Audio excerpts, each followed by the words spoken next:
One of the gifts my younger self gave my today self was developing emotional range and the capacity to be with really challenging emotions, to name what I'm feeling, to stay with what I'm feeling, to be able to express what I'm feeling, and to even have a certain kind of neutrality around my emotional preferences, which is hard because like peace and joy seem cool, but like grief and shame and rage, like, no thanks.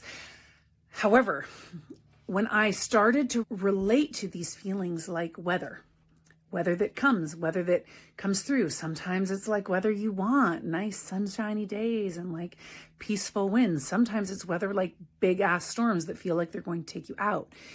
And when I could almost like make my being bigger than the weather itself, so that it actually had room to come expand into the fullness of whatever it was that was trying to work its way through me and then pass away, then the emotions wouldn't get stuck. The intensity wouldn't overwhelm. I wouldn't shove stuff down.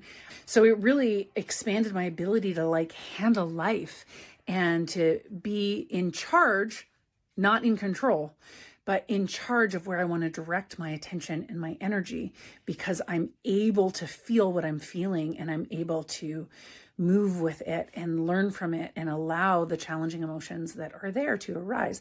And one of the things that I'm learning is that of all those feelings that I felt for a long time, I felt like I didn't feel a lot of anger, certainly not a lot of rage. And turns out that was a lie. For a long time, I thought that shame was the hardest feeling for me. Like, especially if it was like, I felt like I let somebody down or I did something wrong. That's where like shame would really get me. And it was like the worst. The hard emotion that tended to drive me was fear and anxiety would like push me into action. That's no fun either. So learning how to like sit with anxiety so that I don't move into actions that are like not the actions I want to be taking. That's been a big move. Being able to be with shame and like let the grossness of it just like move through me and kind of like self-soothe and be like, I'm okay. Or even share the shame with other people. Ooh, that one's huge because shame likes to fester in the dark. When we can like share it with other people, shame just withers and dies in those places, right?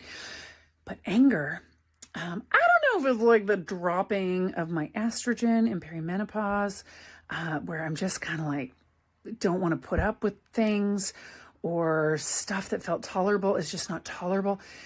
But I'm fascinated by it. I'm fascinated by what was operating before that didn't let me feel it. I think rage is the thing that women are allowed to feel the least culturally.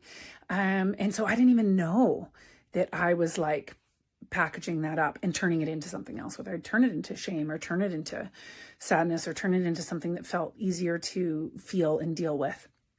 But because my younger self gave me that education and my younger self did that work, now that I'm unearthing these other layers, I like feel like I've got some skills, and I'm grateful.